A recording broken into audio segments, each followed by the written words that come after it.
On December 25th, 1914, a strange thing happened. In fact, something that hasn't really quite happened since, during the rise of World War I. One of the most gruesome wars of the 20th century. There was what historians now call the Christmas truce. It started with an unofficial ceasefire where cannon fire stopped, gunfire ceased, and after a long and uncertain silence and pause, the first few German soldiers popped their heads out of the trenches and began to make their way towards the middle, what they called no man's land. And of course, understandably, the British soldiers, not really entirely sure what was going on, and suspected that maybe there was a trick or some kind of trap that was being developed. They were hesitant, but eventually they too began to look up out of the trenches. And a few crawled up out and met some of these German soldiers right there in the middle. And eventually that led to the exchange of gifts, the singing of Christmas carols, and even a soccer match. And for a brief moment, you had soldiers, enemy soldiers, celebrating Christmas together. And I believe what this really was revealing is the human heart's desire for peace. I'm convinced that every human heart truly desires peace. But the problem is that the human heart cannot find peace, doesn't know how it cannot find peace apart from its creator, from God. And so every human effort to create peace is gonna fall short.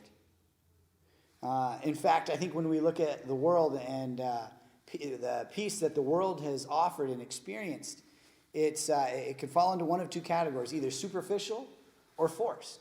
Example of forced peace would be the Roman Empire, right? As the Roman Empire began to rule much of the known world, especially during Jesus' time, we see that while historians call it Pax Romana, it really was a peace by force.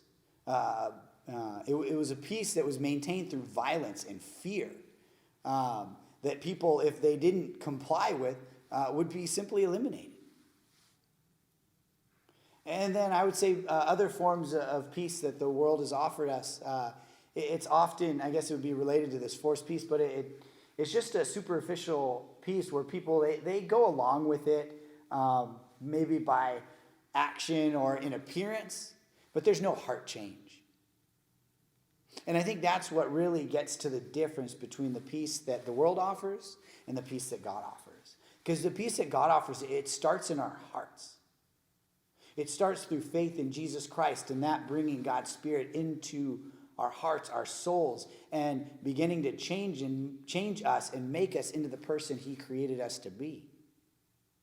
And for followers of Jesus, we are called to lead the charge in peacemaking. One day, God's peace will rule the world.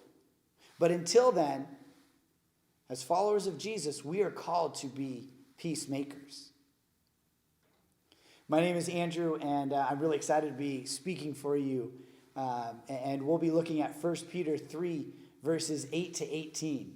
I always love when I have the opportunity to speak to our youth group. And so I'm so glad that you are here to join us. And I really see you as someone that God has called and set apart to be a peacemaker, particularly in your generation. So let's take a look. Let's see what some of these qualities are that make a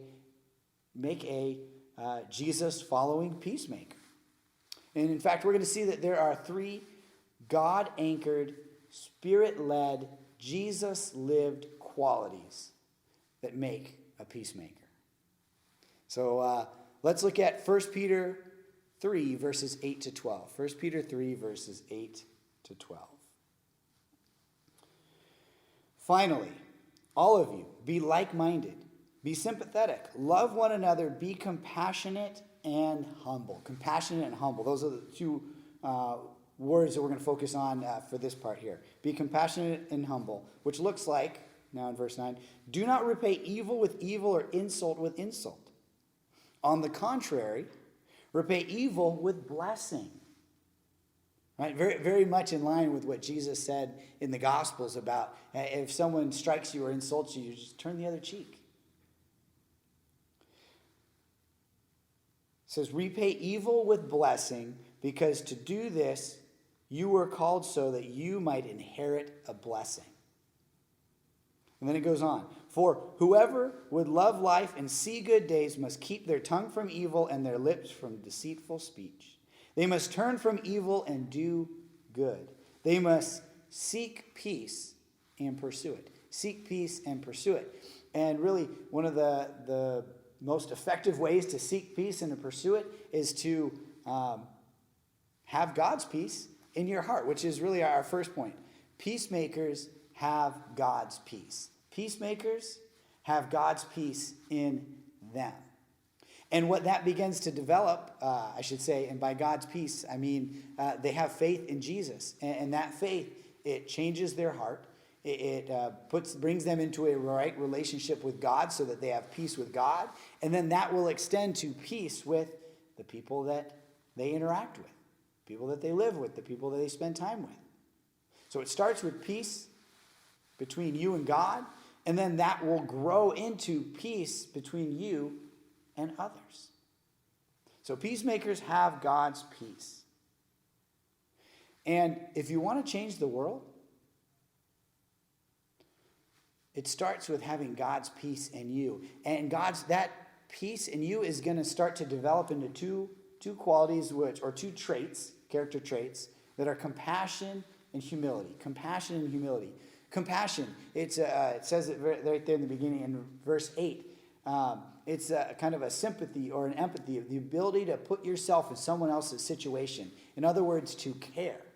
But compassion, I love the word compassion because it goes beyond the idea of caring and empathizing with somebody else.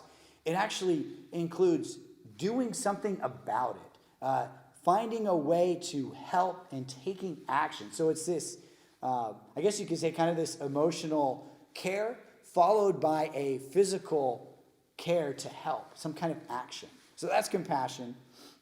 And it is done so with humility, recognizing that you're a person. You don't know everything. You don't understand all sides to whatever problem there might be in front of you. But you have the confidence from God's peace in you that you can help share that peace in one way or another with somebody else. Or maybe bring that peace into a particular challenging or conflicted situation. So peacemakers have God's peace. And that begins to develop compassion and humility that will then make peace with the people around you. Then moving on to 1 Peter 3, verses 13 through 15, we read, Who is going to harm you if you are eager to do good? Who's going to harm you if you're eager to do good, right? I mean, if you think about it, if someone's trying to harm you for doing good, it sounds crazy. It doesn't make any sense. But the reality is that there will be times when that's the case. But even if you should suffer for what is right, you are blessed. It goes on to say, do not fear their threats. Do not be frightened. But in your hearts, revere Christ as Lord. Always be prepared to give an answer to everyone who asks you, to give the reason for the hope that you have. And in this section of 1 Peter 3, I want to focus on the word hope, right? So if our first part, verses 8 to 12, was focusing on God's peace, this part is hope. Peacemakers have God's hope. Peacemakers have God's hope. And it's not just some wishful thinking, well, I hope this works out. It's the hope that is anchored in God's character and his promises, knowing that if God made a promise about something, he will ensure that it comes through. that it comes to fruition.